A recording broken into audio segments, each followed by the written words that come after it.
So reframe in Firebase. And reframe is a wrapper for reagent, which is a wrapper for React.js, which is, as you probably know, a very popular framework for putting together single page web applications. It adds a nice functional design to React and reagent that has an immutable global state, a single atom that holds all of the state, and a really nice effects management system that allows you to basically compartmentalize all the side effects of your application in a pretty clean way. Firebase, if you haven't heard of it, is a Google hosted database. I like to think of it as it has reasonable rate, state synchronization and behavior with some really nice bells and whistles for a small team that's trying to get something off the ground and is highly productive. And I say it has reasonable state synchronization, i.e. within reason. I haven't found a place yet where it's failed me, but I haven't actually put it under a microscope for that. It was originally popularized for building games. So a quick primer on reframe. Let me see if I can do this with a way that I can still see everybody. Oops. All right. Darn it. Well, maybe I'll just do it this way, even though you'll see that. That way I still can see if anyone has a question. Great. All right, so, okay, great. Put that aside. All right. So a little bit about reframe. Not surprising, reframe has an event loop that essentially renders out to a view that is reagent and React. It uses Hiccup for most of the sort of actual layout. The events that come in, most of them will be from external events, a mouse click, or data coming in from the network, or data loaded from a file. Those events get trigger effects. So some of the simplest effects are ones that affect the single global state atom. They call it appdb most of the time. But some of the other effects can include network things, for example, calling out to Firebase. So what I'll show today is a call out to Firebase, which gets sent to this database in the cloud magically. And then queries can be assembled, or subscriptions, I should have said subscriptions here, can be assembled either for the main database, the appdb, or for the remote database, Firebase.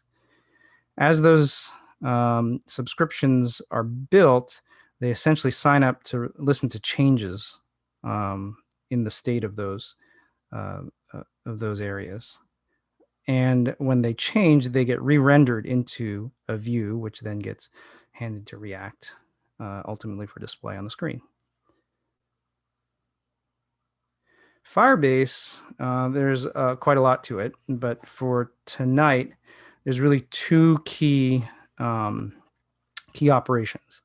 There's on value, which is Firebase's way of describing a subscription for when a piece of data changes. And swap, which is a transactional write. And the transactional write will, there's different modes, whether you want it to be opportunistic, if you have a local cache, and then you have to deal with some chances if you might lose that write if someone overwrites it at the same time. Or you can do, wait for the network to finish. But it is largely transactional. And that the reframe Firebase wrapper actually takes the transaction written in the JavaScript driver that it comes with and makes it look a little bit more like closure swap. There are also other interesting things available. There's another database that they called Firestore, confusingly different from storage, which is an object store.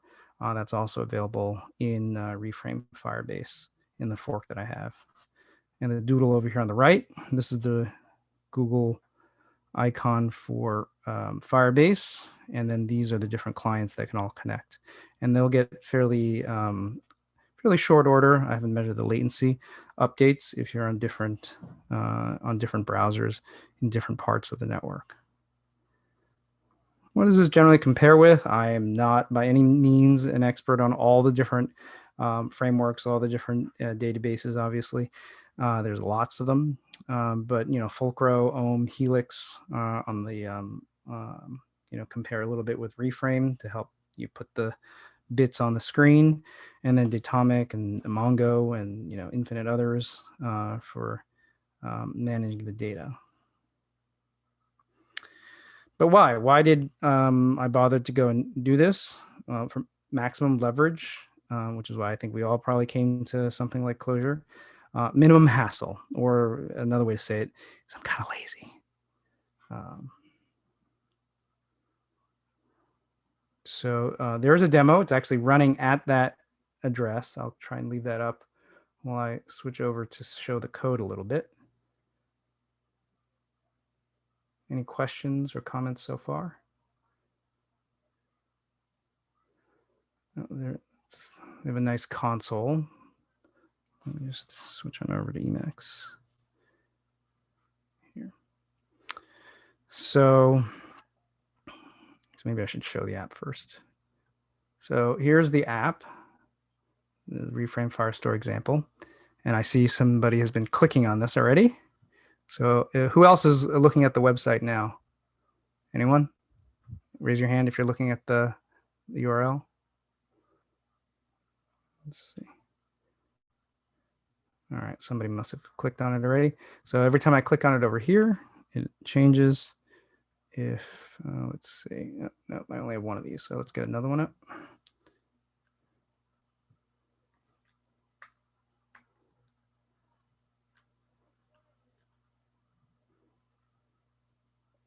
Because Google really owns web.app. Yes. Actually, I think, well, they bought Firebase from a little company, so I think that little company had it. But yes, it is now in the list of intellectual properties that that are owned by Google shareholders, or excuse me, Alphabet shareholders. Oh, somebody else is clicking. Thanks for clicking. Let's see if we can all click all at the same time and see what breaks. Like I said, this was originally written for games. I don't know if they track bullets or whatever with it, but it's been fairly performant for the use cases that that I've seen so far.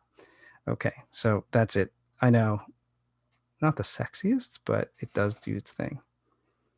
All right. So what's going on under the covers here? Here's the main thing, which dumps that little bit of hiccup, which is here. If you're not familiar with hiccup, it's a nice Clojure way of describing an HTML page. Keywords translate into the elements in the HTML, and I use something else from day 8, makers of Reframe, called Recom, which has these nice little widgets like a button here that does the increment. So how does the count arrive? How does the count arrive? It's this FB, Firebase count, not Facebook. FB count up here is this subscription. So RF for Reframe, and you subscribe. And inside is actually another subscription, effectively Firebase on value that I mentioned before. And then you give it a path, which is this, it's a key value nested hierarchical database. There is this nice console here, so you can see it. In fact, if I were to adjust this right now to 283, oops, oh, might not be in real. Well, there goes the demo, right?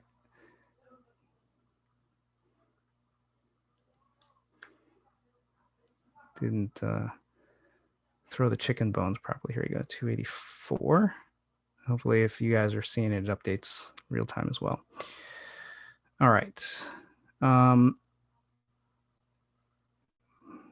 So there's the subscription for that. And then the increment, This dispatch, the onClick is an event, and it actually dispatches to the event handler here, increment FB count, and here is the Firebase swap operation. Now you note the syntax is a little different. Most of the effects, FX here, effects, will be a map. The subscription, the on value is actually a unique case. Almost all the other operations against reframe Firebase will look like this effect. There's a swap. You give it the path. There's a set of other args. argv, I named it that because that's what it's mentioned in the documentation and the function. And what it'll do is that Firebase, the driver underneath, will query that that path element. It effectively locks it, and when the data comes back, it gets passed to increment with the rest of the argvs appended at the end of it, and then do its thing. And that is largely it. So let me go back a couple more slides, and then we'll get to Vincent.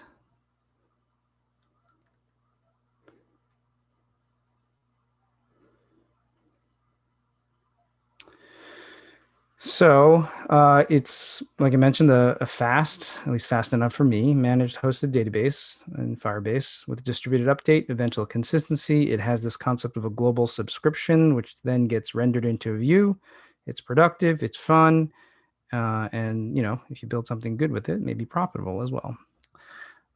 Where can you find it? The Reframe Firebase, the original repository is here by David. I'll give an acknowledgement in a second here. I have a fork. I've done a pull request, but it hasn't been integrated. He's accepted it verbally, but it hasn't actually pulled it in yet. That has the transactions, the object store stuff. I have to add a little bit later. Reframe is a little easier to find down here from day 8. Quick acknowledgements. Thanks to the folks over at day 8 and Mike. Probably got some of these names wrong, just scraping, going through GitHub. Reframe Firebase is David Goldfarb. Of course, ClojureScript, Clojure and ClojureScript, and React, Reagent, and thanks for Clojure SF for Zach and Katie, thanks. And of course, everybody else that I possibly couldn't mention here. And I think that is it. Thank you.